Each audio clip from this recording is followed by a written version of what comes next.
Hello বন্ধুরা, আজকে আমি পনির একটা রেসিপি দেখাচ্ছি। দারচিনি, এলাচ, লবঙ্গ, একটু জয়িত্রী আর সাদা জিরা আর শুকনো লঙ্কা নিয়ে আমি একটা দরদরা পিষে নিয়েছি।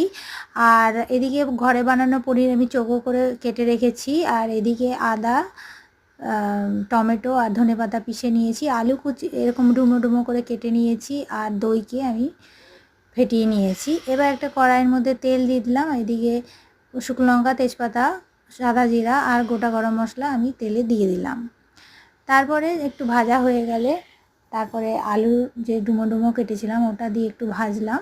ভেজে নিয়ে তারপরে যে আমি মশলাটা পিষে রেখেছিলাম, টমেটো, আদা আর ধনেপাতা, সেই মশলাটা আমি দিয়ে দিলাম।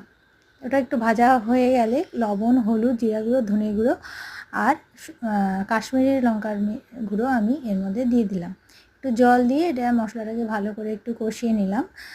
আর মশলা কষা হয়ে গেলে হিট কমিয়ে দিলে দইটা আমি দিয়ে দিলাম। ফেটানো দইটা আমি এর মধ্যে দিয়ে ভালো করে নাড়াচাড়া করে দিলাম।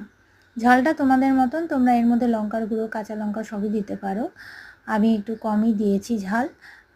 দেখো মশলাটা মোটামুটি কষানো যখন হয়ে আসবে তখন যেটা আমি মশলাটা আদা ভাঙা গুঁড়ো করে রেখেছিলাম সেটা আমি দিয়ে দিলাম। দিয়ে আবার নাড়াচাড়া করে এর মধ্যে পনিরের টুকরোগুলো আমি এর মধ্যে দিয়ে দিলাম। আমার চ্যানেলকে প্লিজ লাইক করো, শেয়ার করো, কমেন্ট করো, সাবস্ক্রাইব করো প্লিজ। আর এবার পনিরটা ওর মধ্যে একটু আলতো হাতে নাড়াচাড়া করে আমরা এর মধ্যে একটু জল দিয়ে দিলাম। জল দিয়ে এবার এই মশলাটা এর মধ্যে ভালো করে মিশিয়ে নেব।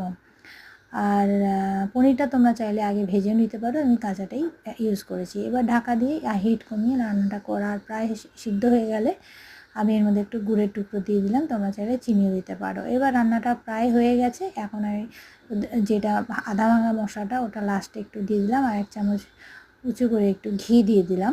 তারপরে নাড়াচাড়া করে একটু সময় স্ট্যান্ডিং টাইমে ঢেকে রাখতে হবে। দেখো আমাদের পনির তরকারি রেডি হয়ে গেছে। এটা খেতে খুব ভালো লাগে রুটি, পরোটা, ভাতের সঙ্গে, সবের সঙ্গে। প্লিজ বাড়িতে ট্রাই করো। আমার চ্যানেলকে সাবস্ক্রাইব করো, লাইক করো, শেয়ার করো, কমেন্ট করো প্লিজ। বাই।